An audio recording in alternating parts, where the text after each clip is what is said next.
from New Hampshire, it's the 2011 FRC Kickoff.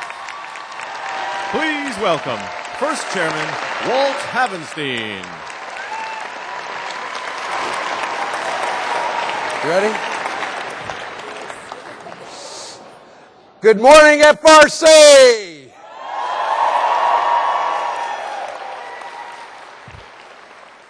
I'm Walt Havenstein, and this year I assume the post as chairman of the board of FIRST, from John Abele, who guided FIRST so steadily through the past many years. Thank you, John, for your leadership of this robust, creative, and energetic group. Today we are coming to you thanks to NASA, one of FIRST's major sponsors, who has recently increased their level of support with a $20 million grant for the next few years.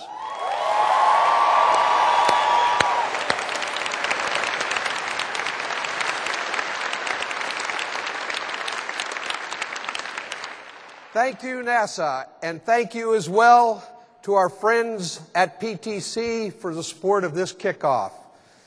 This year we welcome nearly 70 local kickoffs. In a short 6 weeks, we will have 49 regionals and 9 district FRC competitions. Then we are all off to St. Louis for the championship.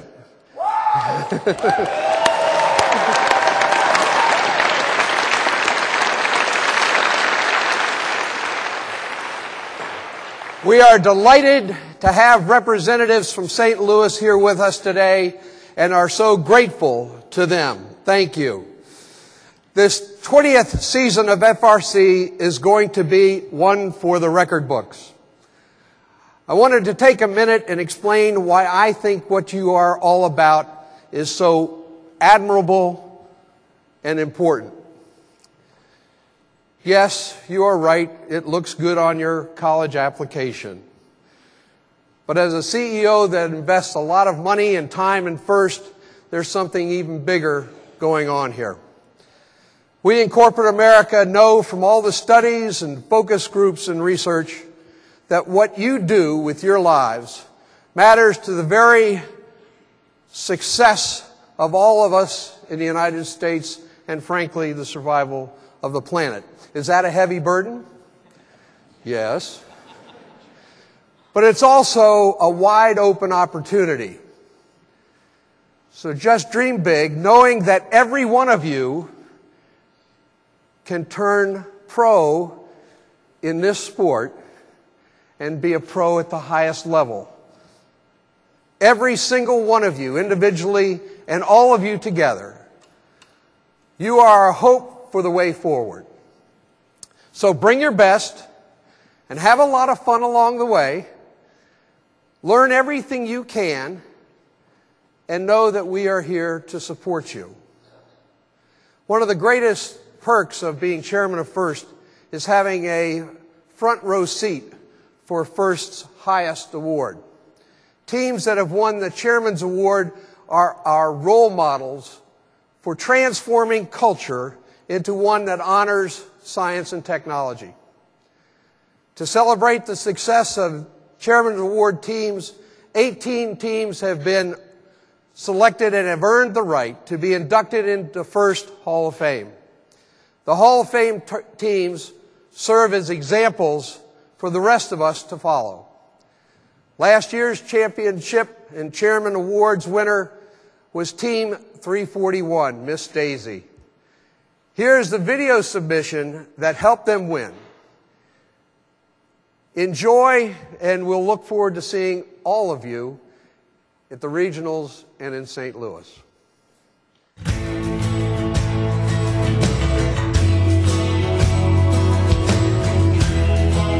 Like a beautiful garden, our team has grown strong through the nurturing of parents, teachers, and industrial mentors. They share their experience, support us, and teach us valuable skills. We've put these skills to work by mentoring many teams in both FRC and FTC. 341 helped our team in a number of ways. First of all, they were the folks that we went to get the idea.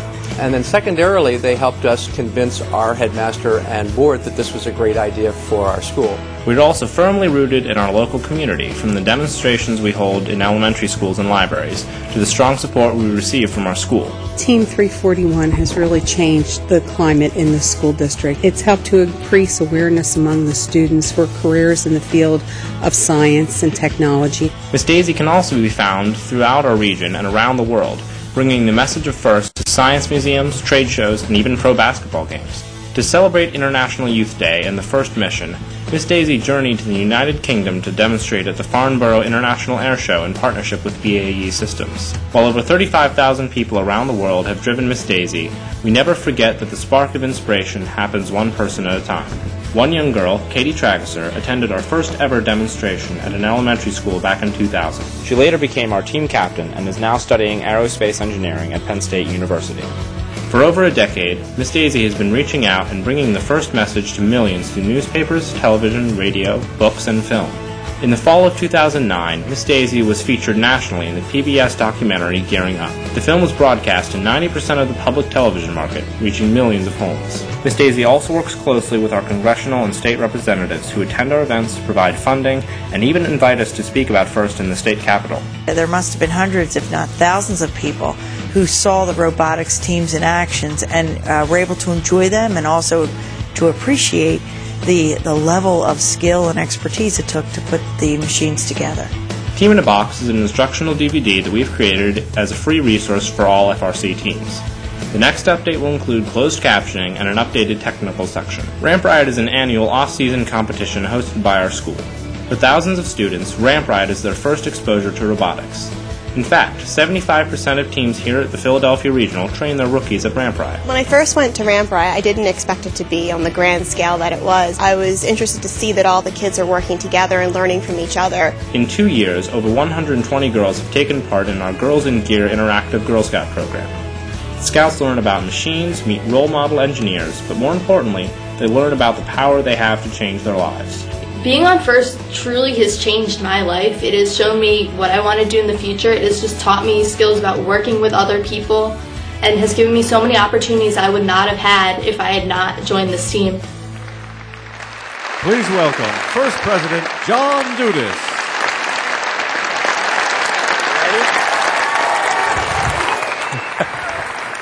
Thanks everybody for being here. It's an honor to be here today. This is my first kickoff as president of FIRST. I know very many of you from kickoffs in the past and regionals and championships when I served as director of the Patent and Trademark Office and Undersecretary of Commerce for Intellectual Property. It's not everybody that understands how important innovation is and how important inspiration is, but I recognized every time I came here that FIRST is a place where people got it. Somebody noted the other day, someone who loves me noted the other day, that, hey, John, when you were at the Patent and Trademark Office, you had the distinct honor of signing more patents, of granting more inventions than any other person in history. And when I heard that, I felt really proud. It was impressive. It sounded impressive. But I easily impress myself. That's a problem. I told my kids, and they quickly let me know that's not incredibly impressive. And I'll give you an FYI. If you think you have a world record and you call the Guinness Book of World Records every day, over and over again, it does not mean that they'll return your call. They don't necessarily think you have that record. But I am quite proud of playing a part of promoting innovation in the United States. And as important as patents are in promoting innovation and making a difference, it's not nearly as important as what you do over the next 6 weeks in terms of what we do for innovation and we do for inspiration. At the Patent and Trademark Office, we helped inventors make things. That's important. Inventors need to make things and promote their inventions. But at FIRST, we use things to make inventors. You use gears and motors and control systems to make innovators, collaborators, and leaders. You make them. You are the leaders. You're the ones that are the inspiration and the innovation of the future. I cannot think of anything that's more exciting, more exhilarating, or more inspiring than what you're about to embark on over the next 6 weeks. Unfortunately, we live in a world that sometimes thrives on telling us what we cannot do. But you're about to discover or at least hopefully be reminded that you have the skills to change the world for the better. You'll see yourself and your teammates do things that many people said is not possible. You'll find yourselves achieving goals that you may not thought of were possible. And most everybody in the world wants to change their world for the better. For me, it's why I came to FIRST. So think about how you want to improve the world. What disease do you want to cure? What social ill do you want to solve? What mindset do you want to change? Think about where you want to have a serious impact in people's lives. And take it seriously, because in a few months you will know you can do it. You will know you will be the future leaders, you will be the future innovators, and you will be the people that change the world. Changing our culture is what we're all about. It's our vision, and you're achieving it. None of this would be possible without the many sponsors who've helped FIRST throughout the years, growing their support and involvement, and encouraging others to join us. And to the new sponsors of FIRST, we're excited for you to see what the future looks like. Robin Saltz from PTC, our FRC kickoff sponsor, is here to tell you a little bit more about why they support FIRST. She's FIRST through and through. She's a mentor, she's a judge, and her explanation of PT's reasons will help all of you understand why it's so important and how you can help with fundraising in your communities. Robin Saltz. Thanks, John. Good morning. Thank you, John, and hello to all of you around the world as we kick off another intense FRC season. I know all of you are really excited because I've been following the Twitter feed all week and have been tweeting along with some of you, so I'll keep my comments brief. I know each of you has your own reasons why you're involved with this crazy, wonderful thing called FIRST. I wanted to tell you why we at PTC do as much as we do to support FIRST. Maybe understanding the thinking at our company can help you in your fundraising and mentor recruiting efforts with other organizations. Every experience you have while you prepare for your first robotics competition strengthens your skills for college and beyond. FIRST gives you a jump start in making you more successful in your career, no matter what field you pursue. FIRST is the cornerstone of PTC's Corporate Social Responsibility Program. We offer gifts of CAD and collaboration software to all high school teams involved in FRC and FTC and provide nearly $1 million in support for the FIRST program. We encourage our global base of employees, all 5,000 of them, to get involved in the community in a meaningful way. Why do we do this? Because we know that the teamwork, collaboration, and build process that's at the heart of FIRST is not so different from the product development processes our 25,000 customers execute every day. Through FIRST, you get real-world, hands-on experience. PTC knows that the FIRST program at all levels is a direct route to a successful future for you and your prospective employers. We know the program works. The partnership between you and your sponsors and your mentors is a key reason. Your mentors are an invaluable resource. Many of them come from our customers like NASA, JCPenney, BAE Systems, and John Deere, just to name a few. They invest in you with their time. Learn from them. And don't forget to thank them over and over again. You are the future. And at PTC, we believe FIRST is the best investment we can make in the future. So work hard, have a great time. I know you're all going to do fantastic. And I'll see you at the regional competitions and St. Louis. Thank you.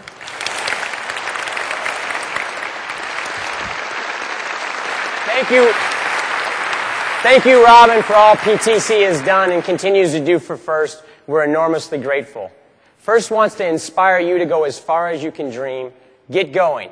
Each and every one of you, we need you all. And in closing, another incredible benefit of being on a team is the availability of scholarship money to go to college. Here are a couple of FIRST students, your colleagues, that'll tell their story.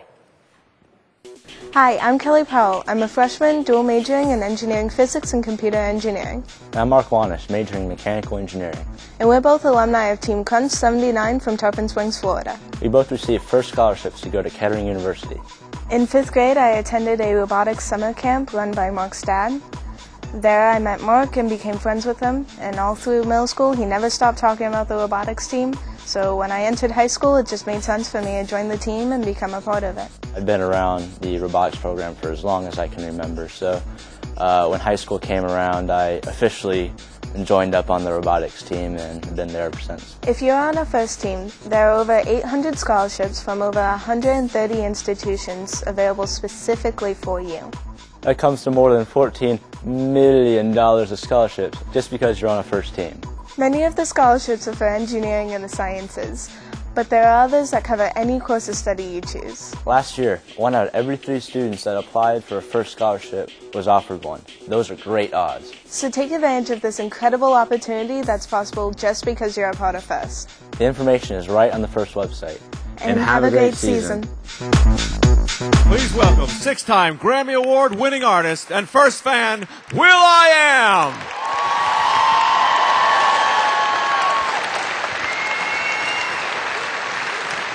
What's up, everybody? You're probably wondering what I'm doing here. I'm here because I'm inspired by you guys. I'm a first fan. I've traveled all around the world. In the Black Eyed Peas, we performed at the World Cup, and this year we're performing at the Super Bowl. And from traveling around the world, this is the most exciting thing first, because it's you guys' brains. That's the competition in it. And those airplanes I fly around with, that engineering, that takes me around the world. You guys are an inspiration, and one of my heroes is Dean Kamen. Thank you so much for inspiring me, and it's great to be here. I wish you all luck. Make me a robot. Wish you luck. Dean Kamen, ladies and gentlemen.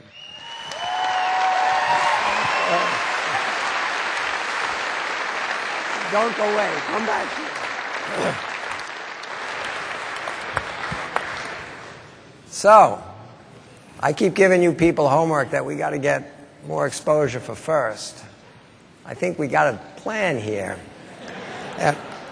By the way, he's a little modest. I think you heard he pointed out that this year, the entire halftime show for the Super Bowl, they actually still play that sport. He and his group are the halftime show. I think that that's a good warm-up.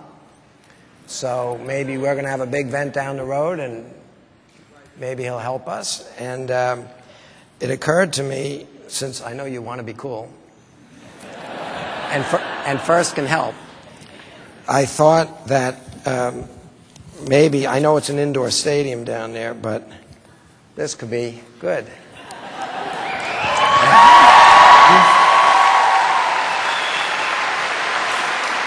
Thank you.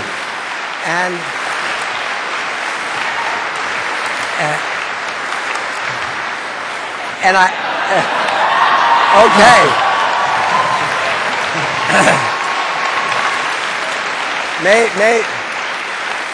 Maybe he can help us be cool too. But No, you guys are cool. I want to turn up the cool so everybody knows it's cool, because it's cool. Okay.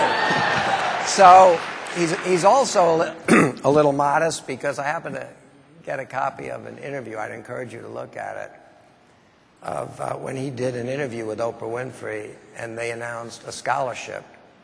He asked a lot of people to apply for a scholarship from the neighborhood he grew up, and they had to pick a person to give a full 4-year scholarship to. And in the end, after he read all of them, it came down to 4, and he couldn't figure out which one of these kids to give the full 4-year scholarship to. So he decided to give 4 full 4-year scholarships for all those kids.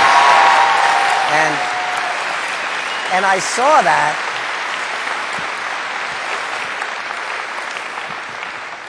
saw that, and also he slipped and made the mistake and let everybody know that his mother had something to do with that.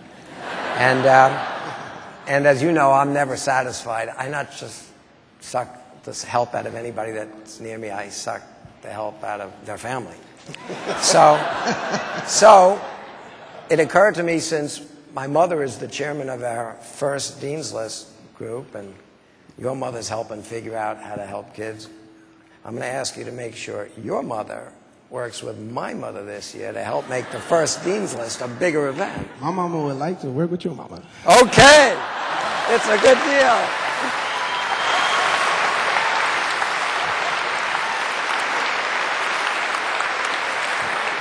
In that case, can you please deliver that to your mother and tell her to expect a call? You got it. All right. All right, guys. Thank you very much.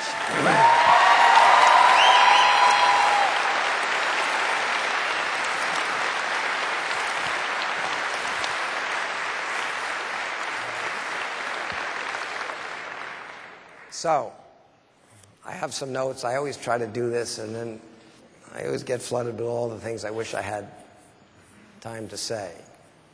The notes say, what are we doing here? For 20 years, I've been trying to explain at every kickoff what we're doing here. No pun intended. I say the same thing every year. It's not about robots. Nobody's going to buy the robot that you build this year. The robot isn't the end, it's barely the beginning. No pun intended, it's just the vehicle. What we're doing here is way bigger than any one of these robots. You're not building a vehicle. We hope what you're building is self-confidence, self-respect. We hope what you're really building is relationships with serious adults. The people that built this country, that keep the lights on, that make the planes fly, that allow you to tweet, that allow you to hear Will.i.am's music, whether it's on one technology or another. The people that make the technologies that keep us healthy, that allow us to enjoy entertainment. We need way more people dealing with that stuff. So why are we here? Because we have a lot of extraordinary people, mentors, that are all busy people in world-class companies that are willing to take their time and effort to work with all of you to make sure that the future is better than the past. Don't blow that opportunity by thinking this is about the robot. And I'm begging the mentors to remember it's way bigger than the robots. Every year I'm astounded by how much passion all the great mentors and parents and teachers are willing to put into FIRST. Because I know they see it makes a difference. And the good news is, and that's what my homework assignment is going to be about this year, the good news is other people, after 20 years, are starting to notice what a difference FIRST makes. Like who? Like the President of the United States. Again, this year he brought our winners to the White House. Like media. Like the world of entertainment that's going to help put a spotlight on us so we're not the best kept secret in the world. Like universities. We gave out $13, $14 million in scholarships from well over 100 universities that sponsor teams. Like government. Our senator, our governor, are hopefully going to lead the rest of the senators and governors to help us grow really fast, because this country's in a race between technical expertise and catastrophe. And we can't let catastrophe win. But again, it isn't about the robots. What does everybody see at FIRST? When I go around the country asking people to get involved in FIRST, they never ask, trust me, they never ask, which robot won last year? They see the story behind the story. They ask about the kids. They ask about the role models, the mentors, the sponsors. They ask what happens to these kids after they have this experience. And we just have great things to say about it. In fact, I am so convinced that it's not about the robots that I've decided that when people ask me what's FIRST about, it isn't FIRST robots, your team won or your team won. I think the headlines 20 years from today will read, FIRST cures cancer. Really? What do you mean, Dean? Well, first of all, I mean, I have a brother that cures cancer. There are students on these teams today that wouldn't be here because they had leukemia as babies. My brother is one of those doctors, researchers that helped cure that. That wasn't possible 20 or 30 years ago. But sadly, as you all know, there's a lot of cancers out there that haven't been cured. We need a new generation of docs and scientists to cure those things. Somebody's going to do it. It's going to be one of you. First cures cancer. First saves the environment. We all know what a mess that is. It's going to be technology that fixes it. Somebody on one of these first teams in 20 years ago is going to get the Nobel Prize. And they're going to be asked, how'd they come up with that new fuel that doesn't pollute? Well, I was on this team when I was in high school. First solves the energy crisis. Senator, the headlines are going to read, first creates jobs. First solves the unemployment problem. How is that? Well, let's see. What do you got to do to have unemployment? You need two things. You need jobs. They come from new industries, from new products created by technology. You need something else for those jobs. If those new technologies come around and you have the old skills, there aren't a lot of jobs anymore for people to push plows. There aren't a lot of farmers out there because technology made that something that 2% of the population can make more food than we all need to eat. So you need two things to solve unemployment and create jobs. Technology to create industries and people well educated to compete and fill those jobs. That's what FIRST is making. FIRST is way, way more important than the robots. So I hope all the students will remember every day what an unbelievable opportunity you have to meet some extraordinary people, your mentors, that are donating time to help you, and extraordinary teachers that, above and beyond their normal teaching load, do this as volunteers, and the parents. We know it's fun. We want it to be fun. We want it to be highly competitive. We've always wanted that because competition works and entertainment works. But remember, this is maybe the hardest fun and the most important fun you might ever have because it might affect what you do with your life. So, the homework assignment's very simple this year. I really did make it simple. You got to use the word first in everything you do when you talk about FIRST. Part of the reason we're the best kept secret, not even Will.i.am's going to fix that if we don't talk about ourselves right. You're not on a robotics team, you're on a FIRST robotics team. When you write to your senators and congressmen, when you get to media, you should be proud of being part of FIRST. You may or may not be on that dean's list in your school. They give kids the dean's list if they do well at the stuff in the classroom. But you might be on the first dean's list because you know how to create stuff and build stuff and work with complex teams. But we're about FIRST. We won't get our message out to the rest of the world. They won't have clarity about how great and special this thing is if you don't help us do that. Speaking of the homework and speaking of the fact that I brought a couple of special guests, you just saw one of them, Will.i.am, and that's not the last time you're going to see him. You're going to have to figure out what that means. We have some other special guests that I hope are going to help us get our message out and keep FIRST top of mind. There is a guy named Neil Boscom. Neil came as a reporter to look at FIRST. He was going to dabble in it like everybody touches FIRST. And then like everybody else, he got sucked in. And instead of doing a little article, he ended up writing a book. And it's a great book. You ought to read it. It's called The New Cool. And he wrote that book about the escapades of one of the great teachers, a school in California. And you're going to meet that teacher. Amir is here somewhere.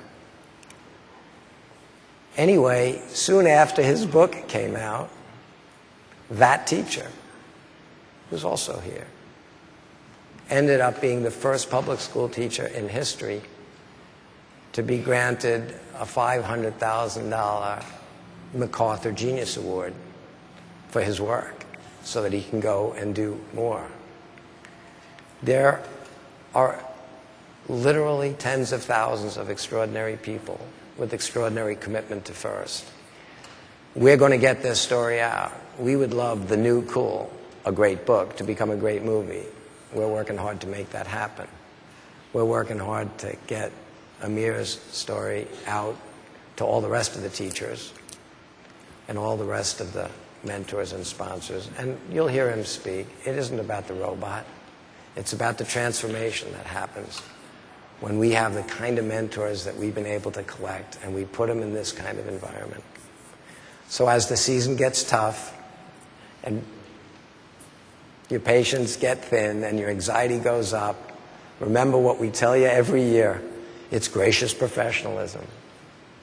It's way more important than some of the stuff that overtakes, sadly, other sports where you tend to see a little bad sportsmanship. This stuff is too important for that. So please, have a great time, and please, every day, thank those mentors that are making this possible.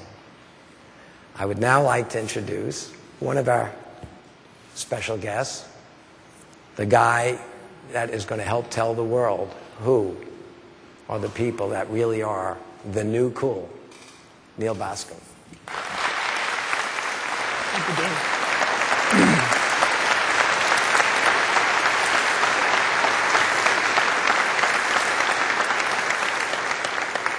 Well, good morning, and it's wonderful to be around so much cool, I have to say. What this story Dean doesn't say was when I went back to New York to tell my publisher that I wanted to write this story, they looked at me and they gave me this empty look, because my last book was about hunting Nazis in Argentina. And now I want to write a book about high school students building robots. And they said, what? Really? A whole book? And I said, yes, absolutely. Now, I knew by instinct that a lot more people needed to know about the story about FIRST, a lot more people. But I'll be blunt in saying that truly what happened is that I talked to Dean and I was pretty much lost. That was it. I was going to write the book. And so what I did was I came here, and I was sitting here 2 years ago, and I was listening to all the speeches, and I was thinking to myself, gosh, what in the world am I doing here? And then I saw the game unveiled, and I saw all the students and mentors rush the field and measure the diameter of the balls and scratch the surface and kick stuff and throw stuff, and I really thought to myself, what am I doing here? And it wasn't because I didn't want to write this story. It was because I was trying to figure out how to tell this story and what was important about FIRST.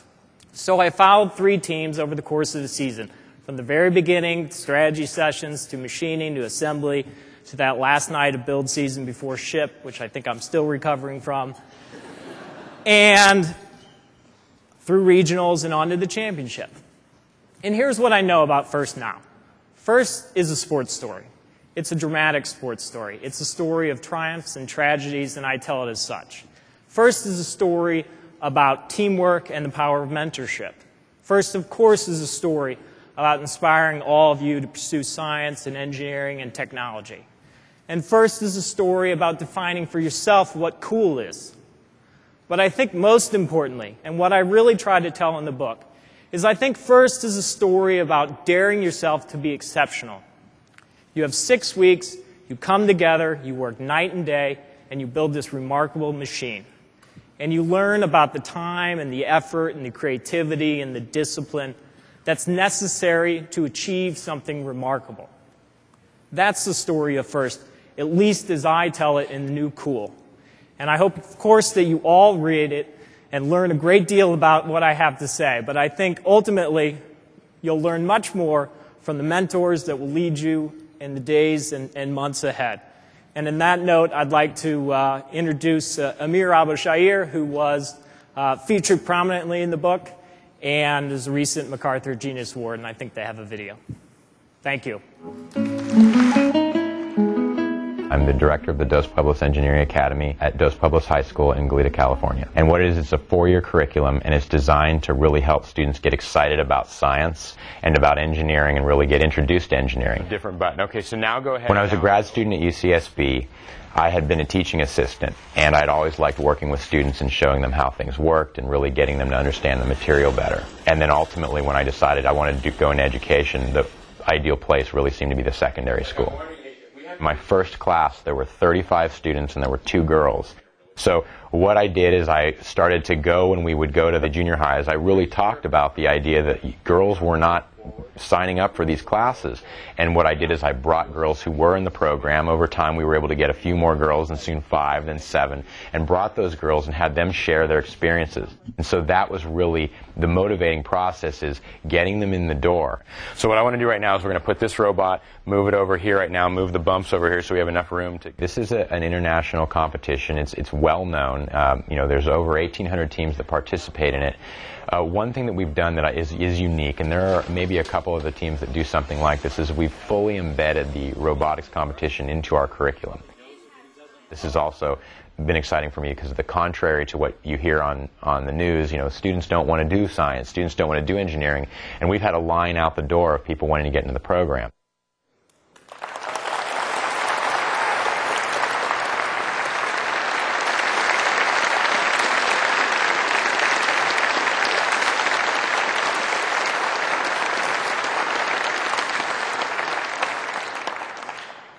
All right, so for the first year I'm on the other side. I'm now an obstacle to you guys learning about the game. Kind of weird. I don't know about it either, so I'm an obstacle to myself learning about the game as well. So we're in this together. I want to share a little bit of the backstory with this for you. When I decided to change careers from engineering to education, I was actually discouraged by many people. And the message here that I want to tell you is this. First is about exciting your passions. And what I decided to do was really buck the system and follow my passion and do what I wanted to do, which was go and become an educator in the high school. And it was the best decision I've ever made, and I'm completely happy. And what I'd like to do is encourage the following. We need STEM educators desperately who are passionate and who understand what is necessary for us to be successful. And the talent pool here contains the people that we need.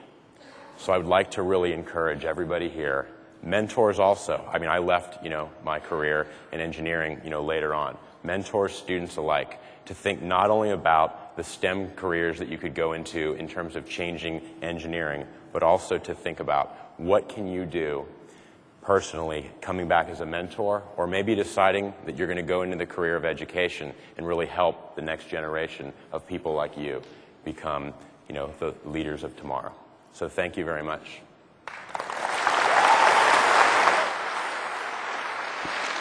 Please welcome first National Advisor, Woody Flowers.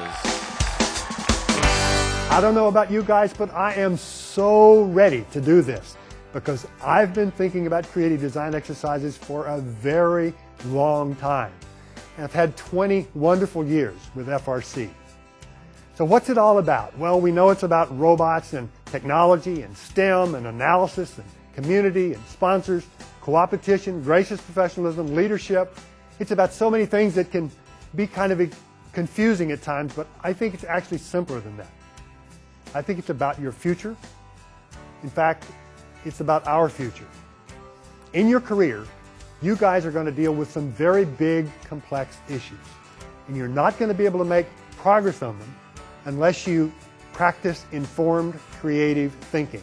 In fact, you're going to have to do all three all the time. Now, informed is relatively straightforward. It's about training. You can train yourself. And you may train yourself, for example, to program the robot. Creative thinking is much more subtle and complex, and it requires education, and there's a great educational opportunity in FIRST. It is enabled by these wonderful mentors that you have.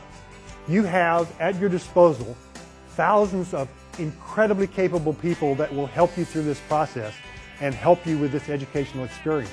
In fact, they will enable a mini version of a doctoral program. And that produces a kind of education that we all respect a lot. The professor and the student are working together on a new problem. It contains unknowns. It even contains the dreaded unknown unknowns. Now, I actually think that FIRST may be better than a doctoral program because if you look at FRC, for example, there's some art involved. It's a very intense program. It's more exciting than most doctoral programs. It involves the community, leadership. It is very multidisciplinary. Entrepreneurship is important. So, you can allow yourself to be dominated by what you see in the media, or you can focus your mental energy on the stuff that happens at FIRST. Societies get the best of what they celebrate. It's a no-brainer. This is the best part. So while popular culture is headed in the wrong direction, FIRST is headed in the right direction because you guys will be working with experts. You're going to be working on a job too big, in a time too short, with a budget too small. You're going to be working to very high standards, and you'll be having what Dean calls hard fun. It's layered. There's gracious professionalism, cooperation, teams, community, sponsors, mentors. There's thousands of volunteers, FIRST staff that work year-round, and you're on top of all those layers. So let's take a look at the U part. You're going to learn a lot about the universe because you will build a robot which obeys all of the laws of Mother Nature. She enforces all of them all the time. That will be a great educational opportunity. You're going to learn about people because you're going to be part of a team, and it simply won't happen unless you understand your colleagues. And you're going to learn a lot about yourself. If you do those things well, you will qualify for what I regard as one of the highest rankings, and that is super nerd. Now, in learning about the universe, in the last century, digging a ditch was regarded as a menial task. I believe in the 21st century, doing things like finite element analysis will be roughly equivalent to digging a ditch. The bar is continuously being raised. You're going to learn a lot about people. You know, if you have the opportunity to work with a group of people that you know that speak the same language, you're all in the same room, that makes the design task manageable. New technology has enabled you guys to work with people all over the world, and they have different languages and different cultures. The technology is there, but the people skills have to be there in order for that to work well.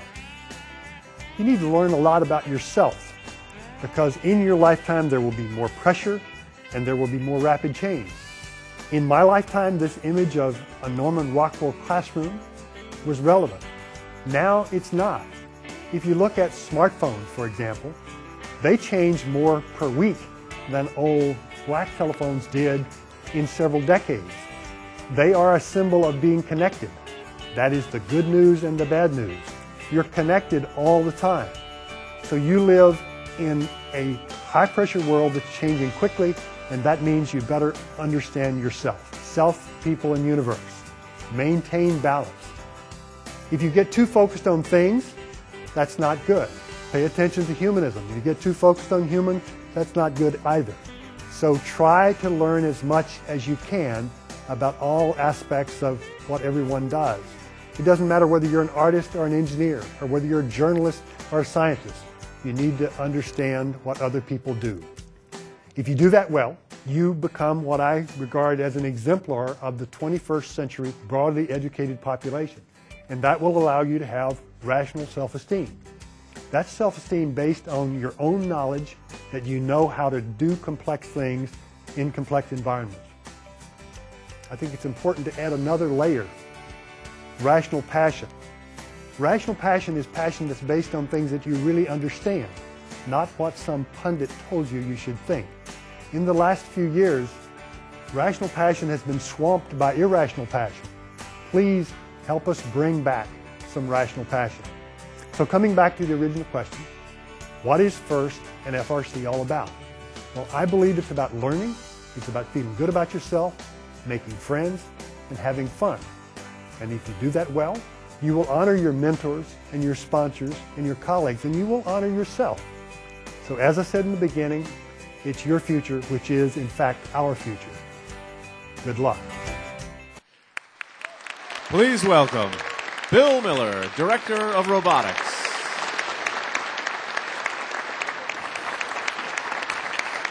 Good morning, FRC. Kickoff is the one time of the year when all FRC teams come together. We're looking forward to an amazing year in 2011, our 20th season. And in just a minute, you'll see why. First of all, a hearty welcome to our 16 new kickoffs joining us today. One of them actually is in Toluca, Mexico.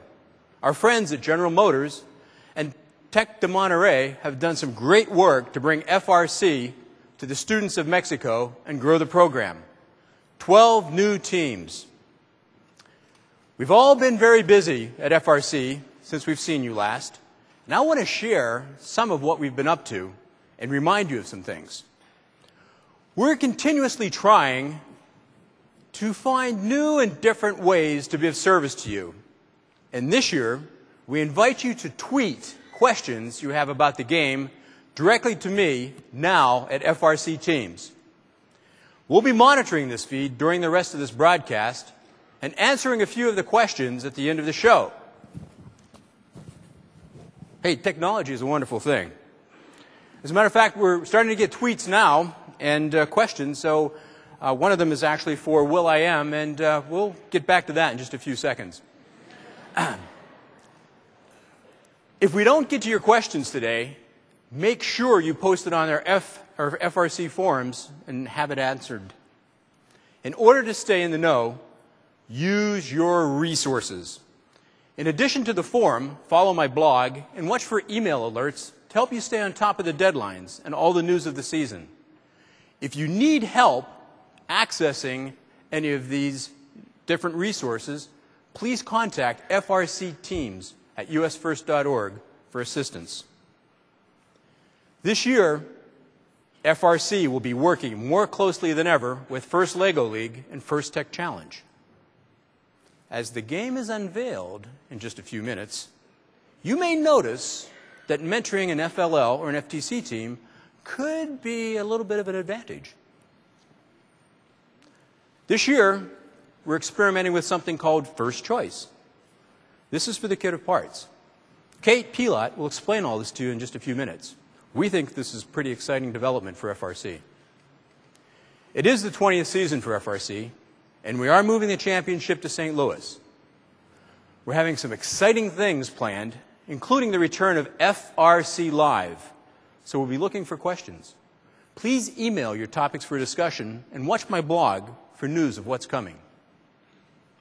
As always, these machines are big, powerful, and fun, but we want to remind you to take safety seriously, especially when you're picking up and carrying your robots this year. And speaking of safety, here's this year's winning animation about how safety you learn at FIRST will benefit you for a lifetime. I'm looking forward to seeing all of you in just a few short weeks, and I'm looking forward to seeing you in St. Louis at the championship. Today, we will go over safety rules. Hey, these rules may apply to your future careers. Make sure you remember to wear your safety gear. Closed-toed shoes, safety goggles, gloves, and hearing protection help you stay safe. Wearing loose clothing or jewelry puts you in danger.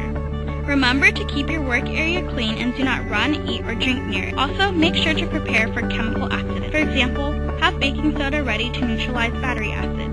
Make sure to store tools properly and don't use dull or defective ones. Mechanical guards and clamps also help ensure your safety. Always be aware of people around you. Lastly, stay healthy by resting and eating well. All of this contributes to leading a lifetime of safety. Please welcome NASA Program Executive Dave Lavery.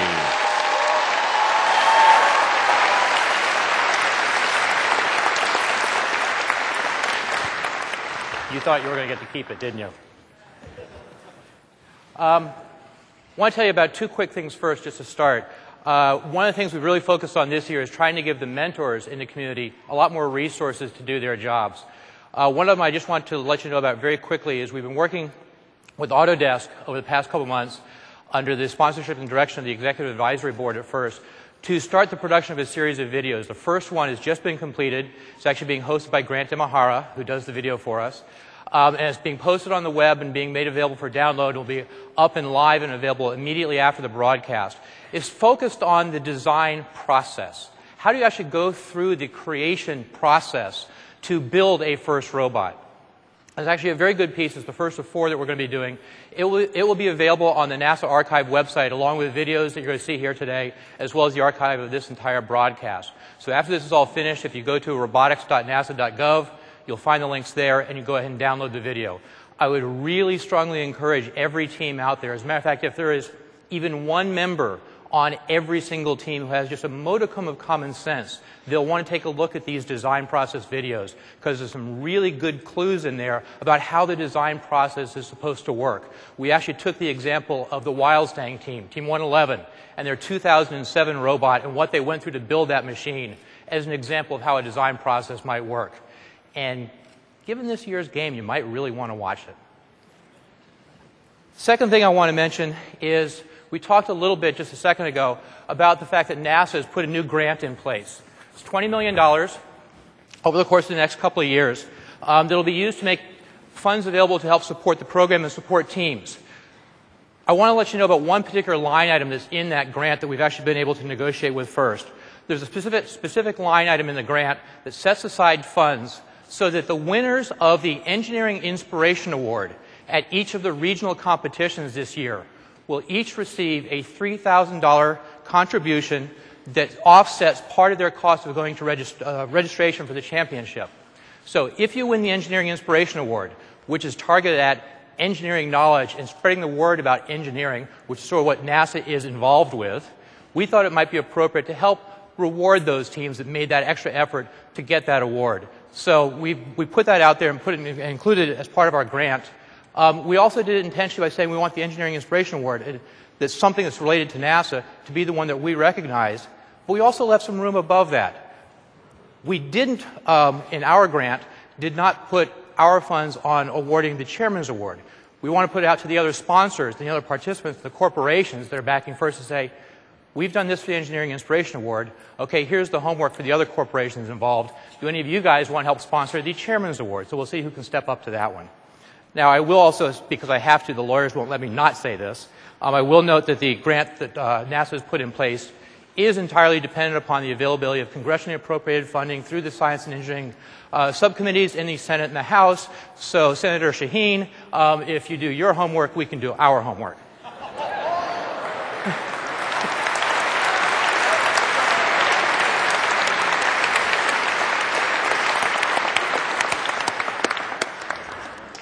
Now, the one thing I want to do, and unlike the discussions I've had in prior years, I want to take a minute to actually tell a story about the team that I work with. As most of you know, I've been working with the team ever since I first became involved with FIRST. In late 1995, a couple of students from my neighborhood saw a little piece on 2020 one evening about Dean and the competition. They came next door the very next day and talked to me and talked to my neighbor, Dave Miller. Looked at both of us and said, Dave, you guys work on robots, you work for NASA stuff. We saw this thing about this robotics competition. We want to put a team together. Will you guys help us? We didn't know any better, so we said yes. And we created what is now Team 116. We didn't have a clue, to be completely honest. We didn't know what we were signing up for. We had never seen the competition. We hadn't really heard about it other than secondhand information from 3 students who wanted to create the team. We didn't quite know what we were after, so we sent our lead teacher off to the kickoff all by himself. He came back with this crate of stuff and this manual and this big look in his eyes like he'd basically been caught in headlights.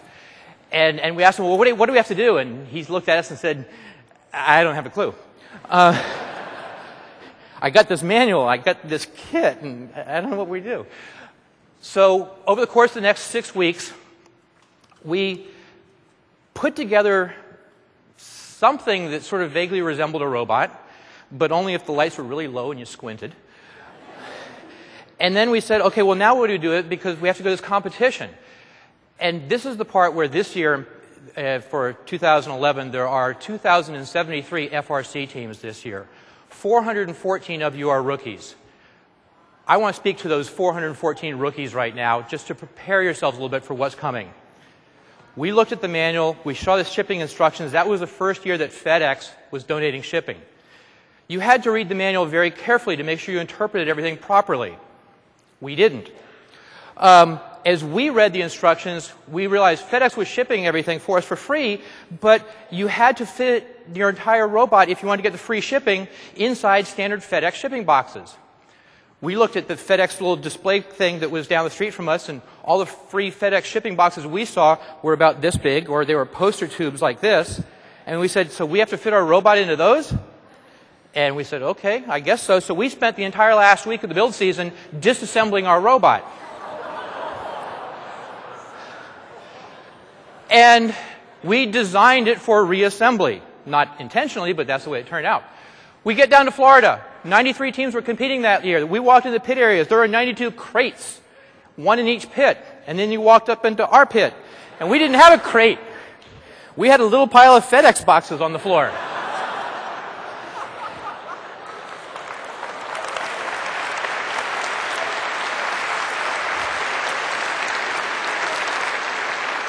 Oh, don't clap. We weren't proud of this.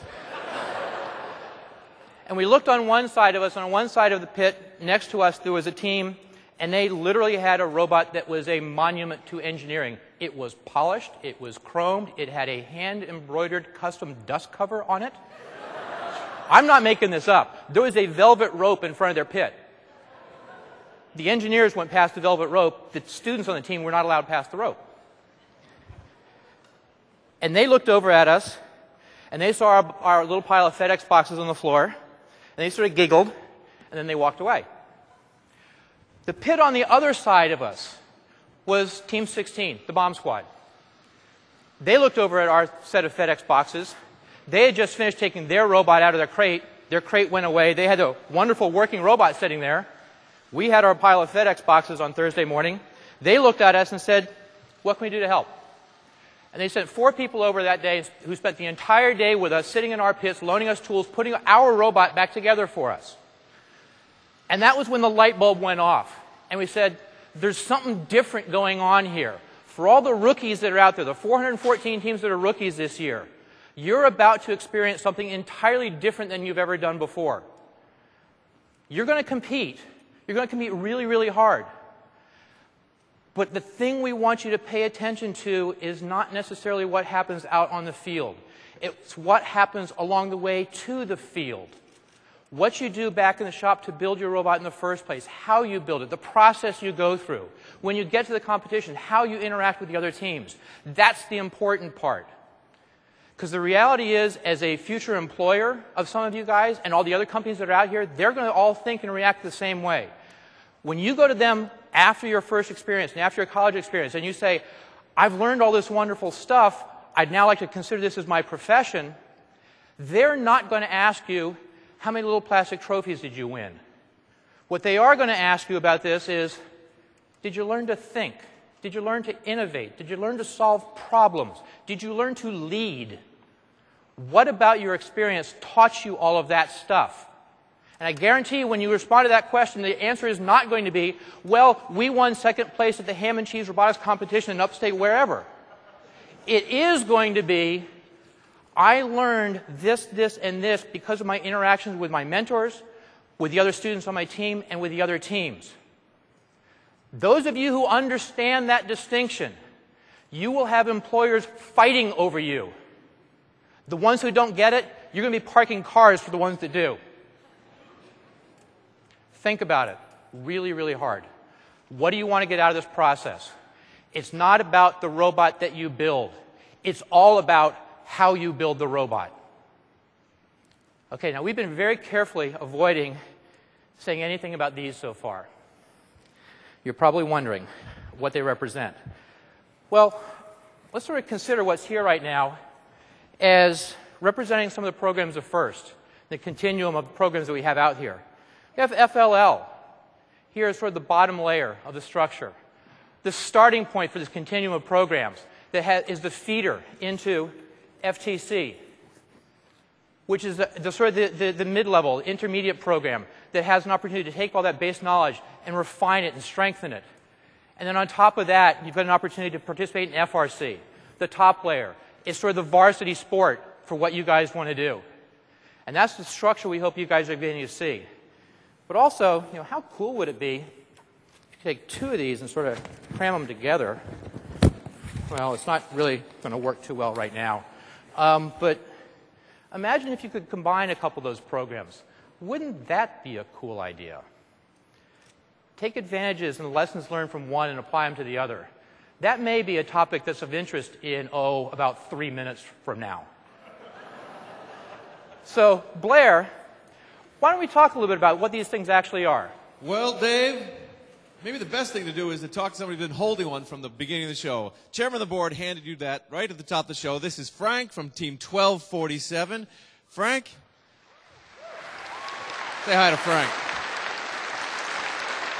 Frank, you have any idea what's going on here?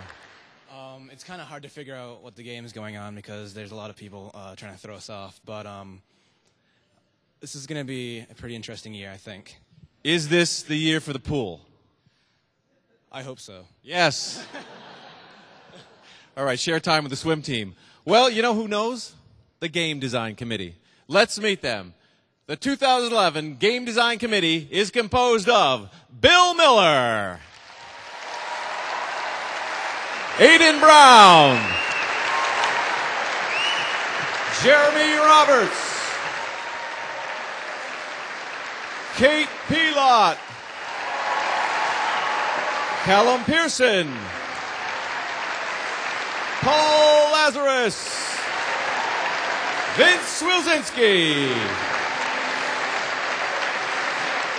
And now it's time for the 2011 FRC game, Logo Motion. Let's count it down. Ready? 3, 2, 1, go!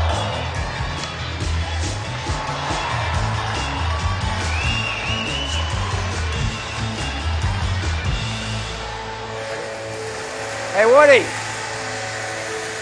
maybe we should show them one of Dave's videos of how the game works. Sounds like a good idea.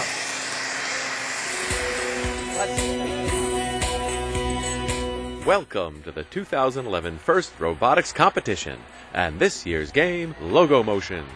Logo Motion is played on a 27 by 54 foot field. Alliances of 3 teams each operate their robots from behind alliance walls at the ends of the field. 4 towers are located near the middle of the field at the ends of designated lanes extending from each corner. 2 3x3 arrays of scoring pegs form the scoring grids located in front of each alliance wall. Robots play Logo Motion with inflated tubes shaped as elements of the first logo. The objective is to place the shapes on the scoring rack to create the logo. Robots can use their cameras to follow lines on the floor or to track the vision targets placed on each scoring rack. This allows them to target scoring locations from almost anywhere on the field. Before the match, each robot is placed behind the towers on their side of the field. Each robot begins the match with a yellow Uber tube. The match starts with a 15-second autonomous period, during which robots try to place the Uber tubes on the scoring rack. Each tube placed during this period earns bonus points. At the end of the autonomous period, human drivers step forward to take the controls. During this teleoperated period, teams control their robots and attempt to place the game pieces on the scoring rack. Game pieces can be placed anywhere, but are worth more if they create the first logo. Human players at the corners of the field put game pieces into play. Robots can only possess 1 game piece at a time, so they must drive the length of the field to score with each new game piece. Robots will try to make it into their alliance zone as they attempt to score. Opponents are not allowed to enter this zone and cannot interfere while robots are placing game pieces. Each game piece placed on the scoring rack is worth 1, 2, or 3 points. This value is doubled if the game piece covers an Uber tube. Each completed logo earns a 2x bonus for that row of game pieces. Near the end of the match, robots drive to the towers and deploy minibots on the tower poles. As the endgame starts, minibots race to the top of the towers.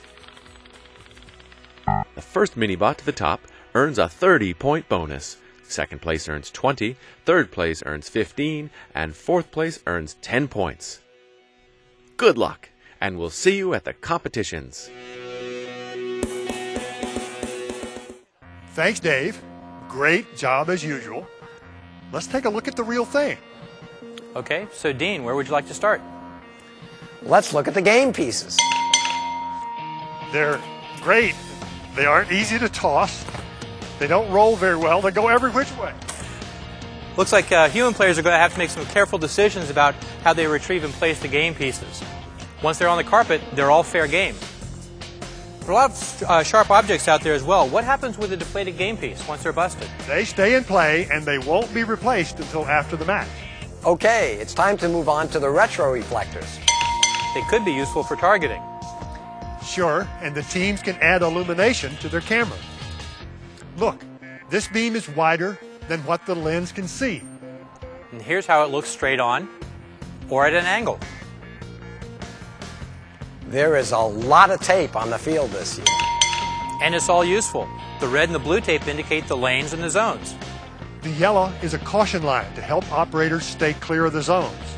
It's a significant penalty if they encroach. And this lane barrier will help keep robots from straying between the lanes and the zones. That's a violation. Don't trip.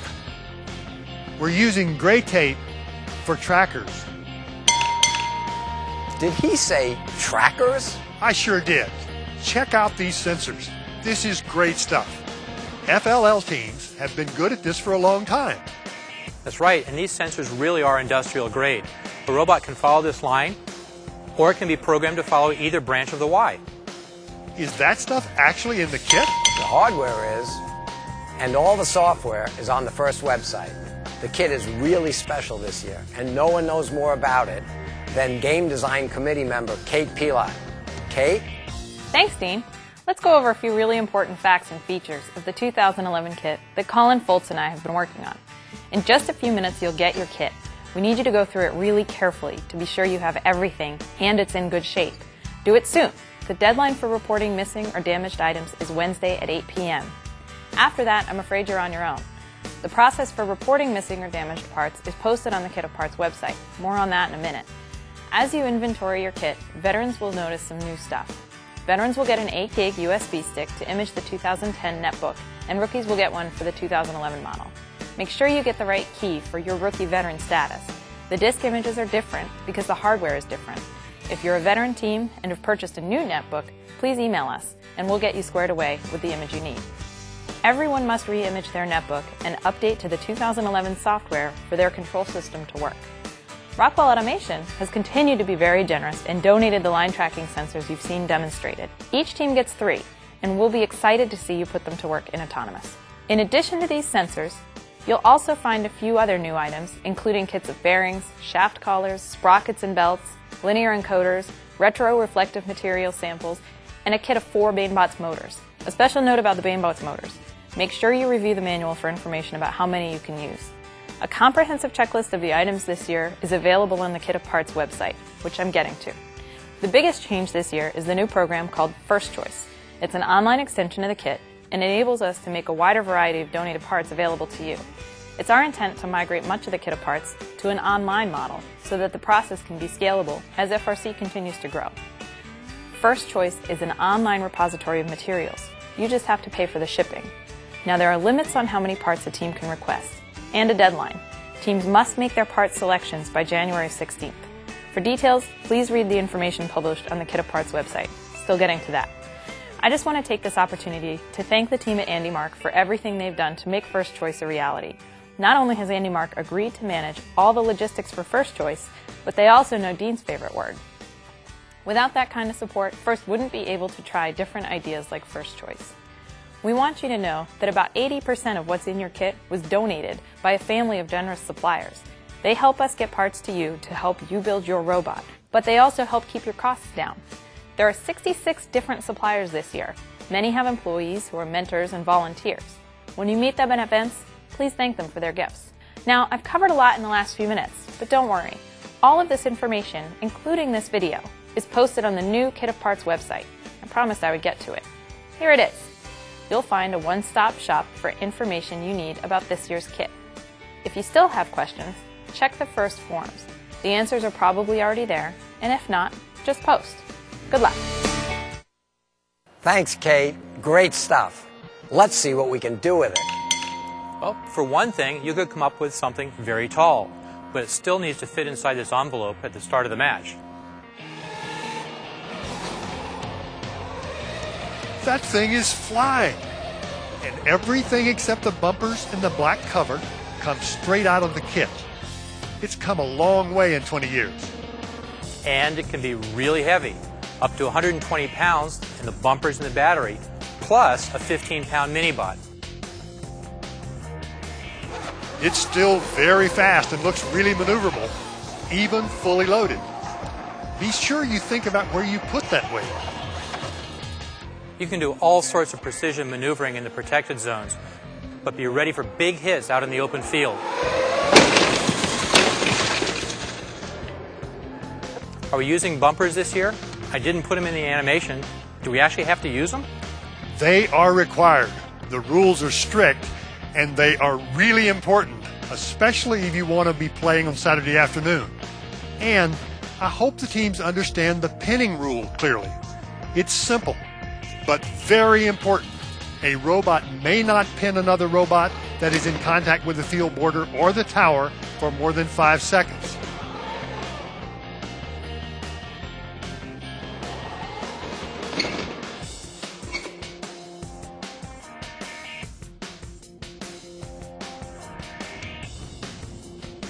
Yeah, and it's huge this year. 10 times more than any other penalty. I hope we never see it. The mini-bots sound like a lot of fun, but how do they get to the pole? Well, the teams are going to need to be sure to allow for that. Remember, even if you don't use your own mini-bot, you still want to be able to deploy one. Here's a deployment device that slides out on drawer slides. You can get them at any home improvement store. Oops, we jumped the gun a little bit. You can't cross into the cylinder until the 10-second mark. If you do, your tower is disabled and you're out of the race. At this competition, do whatever is necessary to be sure you don't leave too soon. So let's reset. With 15 seconds left, the base lights and the lights at the top of the pole will flash. They will stop flashing at 10 seconds. The base lights will stay static until you've reached the top. You'll be able to tell how you did by counting the strobes on top. The first mini-bot to the top lights them all. Here's another that swings out using the exact same mini-bot. If it does not come down on its own, the field personnel do whatever is necessary to keep things moving along at your peril. And here's another way to go about it. Thanks, guys. Great tour. I'm really excited about all the options this year. I know that you all are really raring to go, and we need to get started on the 2015 game. We'll be here for a bit, taking some of the great questions that you've been tweeting this morning. Over to you, Blair.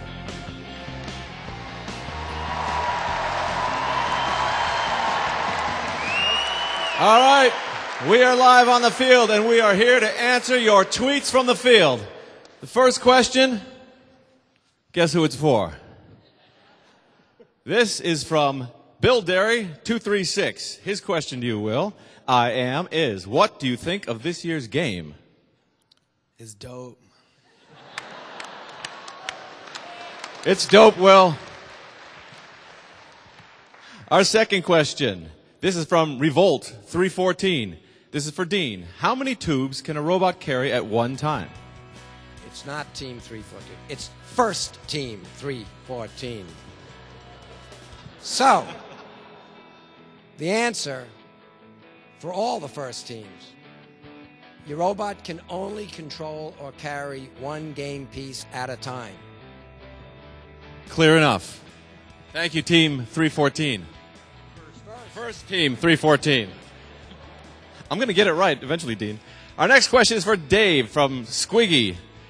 First Team 358. Can we build more than one mini-bot? Yes, you can build more than one mini-bot. You're encouraged actually to build multiples and share if you want to. And you also have the option to not build any and share from a partner team on your alliance.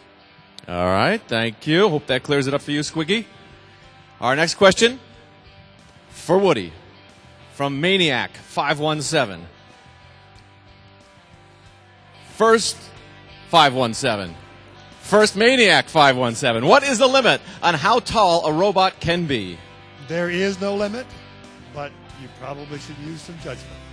Okay. Words of caution, advice. Our next question goes back to Dean from Green Gabbard. From First Team 931. What are we building the Minibot out of? So the diabolical new plan here was to make sure that people really see all of the FIRST programs. Junior First Lego League, First Lego, First Tech Challenge, First Tech Challenge, and FRC. So you can build your Minibot, but it's got to be made out of FTC parts, plus a few other things, but Dave and the other guys have made it very clear in the rule book what you can use. The goal is to get all of you people working with an FTC team to bring all of our programs together. So we expect to see a lot of cooperation between First Tech Challenge and First Robotics, and that's what the Minibots are about. All right, Dean. There's a buzz in the room, and we're sure there's a buzz at all the remote kickoffs as well. Our next question goes to Dave from Tetsuo Show. Can you score in a diagonal? You can place game pieces anywhere on the scoring rack, and they will be worth points. But they're only forming a valid logo if it's a horizontal row, and that's how you get the bonus points. All right, clear enough. Our next question to Woody from RTGF Now. Can human players throw the game pieces? Yes, they can. They can throw them over their station or feed them through the slot. All right. And finally, we have one last question. This is for Will I Am. Will I Am, what is the last secret to reveal? First off, sorry.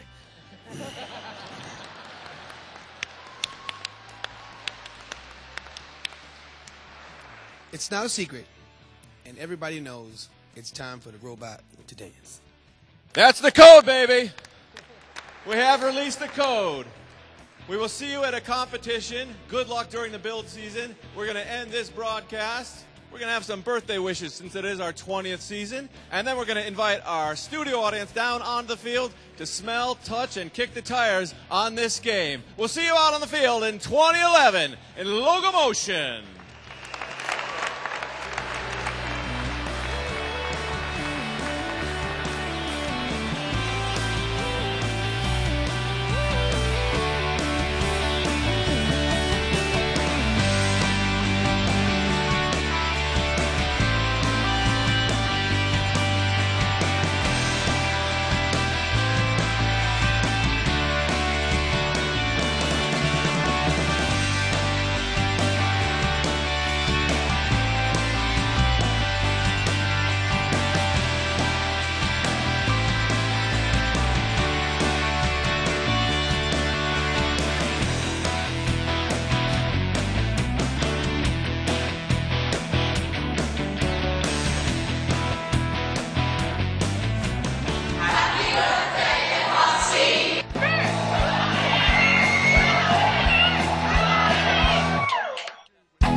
I'm here on the field. What's your name? I'm Charles Caneb.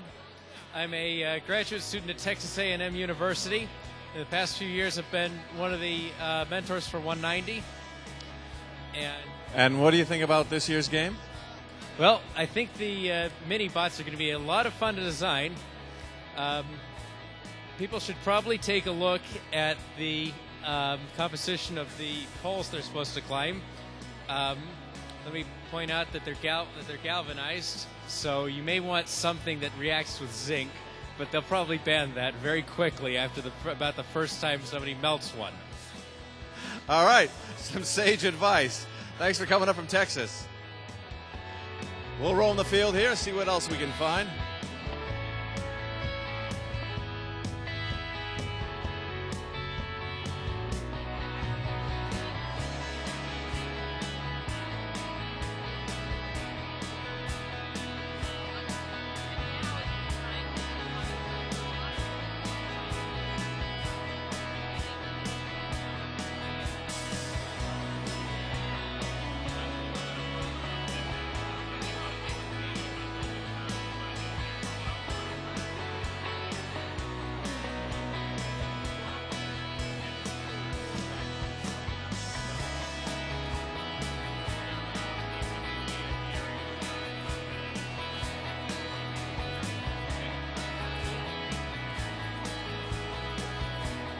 We're back on the field here. Another first team member. Who do we have? Jen Hosker from Team 501. Jen, what do you think about this year's game?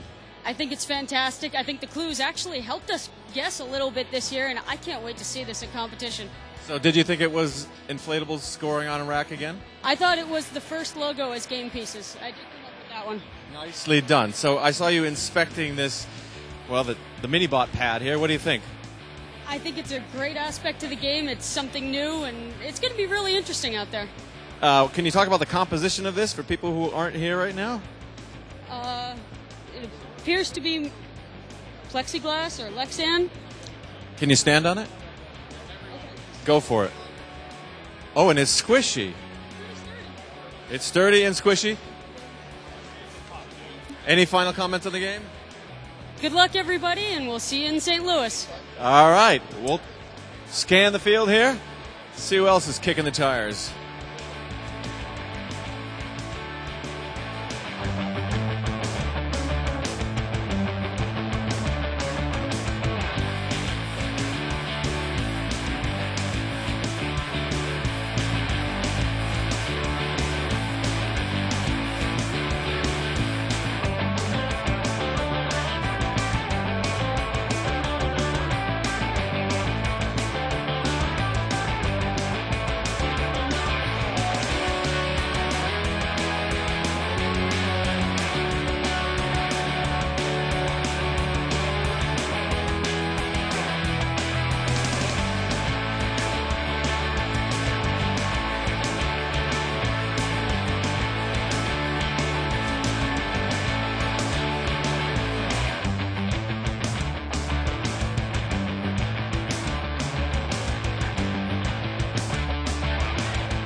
High School, Concord, New Hampshire.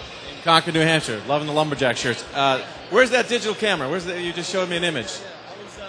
I've been taking pictures of the reflectors on each of these, each of the posts here, and they're just awesome. Should I show them to the camera? Even from like really extreme angles, we're getting some awesome reflections. off of these sensors. And I was just about to take a picture off of the top one because our robot's going to be way down low. I want to see if we can get a good reflection off of it from that also. So what's your impression of this year's game? It looks really good. It looks really good. My favorite part's the posts with the robots getting up there. The end period will be great. Do you guys have any experience with FTC bots right now? He did it for 1 year. This is my first year on it. So. FTC. Oh, FTC? For 2 years. This is my third year, but not FTC, no. But we hosted an FLL competition at our school, and we have kids that mentor other FLL teams in the area. So I think we should be all right. All right. Well, good luck this year. We'll see you at a competition. We'll roll in the field, get another impression.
All right, I'm here with Frank again.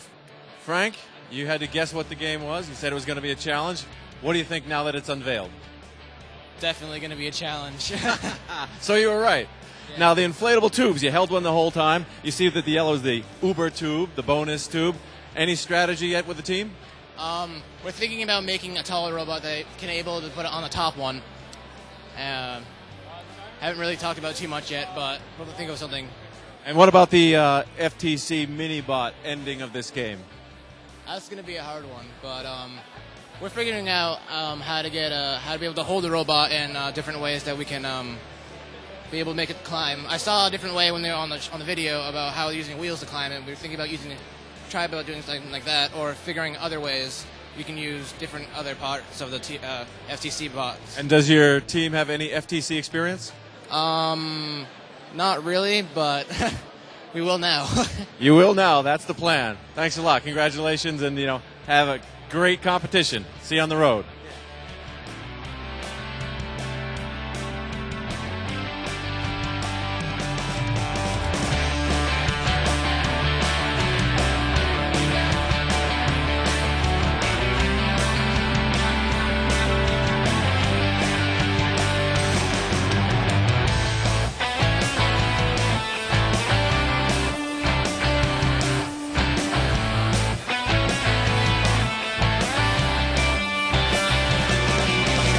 All right, Alex, what do you think of this year's game? Oh, I'm very excited for the little mini-bot challenge. I think that's going to be my specialty this year. And does your team have any experience with mini-bots or with FTC bots? Yeah, our team actually has an FTC component at our school, so we'll be accessing that talent greatly. So it's a step ahead of the other teams already. Great. What about the hanging the inner tubes on the rack? Well, definitely, I'm thinking about an arm idea, but we'll have to go over those types of ideas in our idea planning that takes place over the first 3 days of. When's the first team meeting? Immediately after this, we're heading there right now. And to spend 3 days just planning. We won't even look at the kit of parts really. Apologize. Well, good luck this year. We'll see you at a competition. Yeah. Let's roam the field here.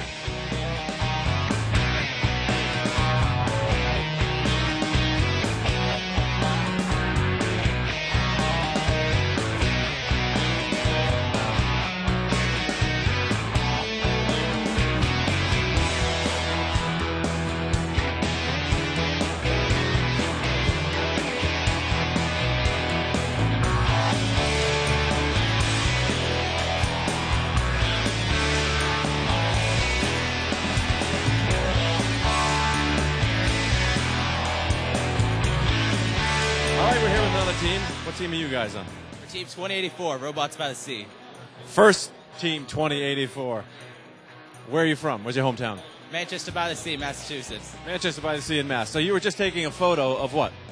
I was taking a photo of the top of the climbing pole thing and realizing that there were switches up there. So there's some sensors up there because the first robot that gets to the top will get most points, 30 points, 20, 10. All right, what else do you see? There's 4 lights so you know which one got to the top first. Now, does your team have any experience with FTC bots already? Well, I think we both were at the FLL, but our school doesn't have a first FTC team, but maybe we'll change that. I think you're going to have to do something to get that FTC bot up that pole. Well, good luck at the competitions this year. We'll see you on the road. Thank you. Go first.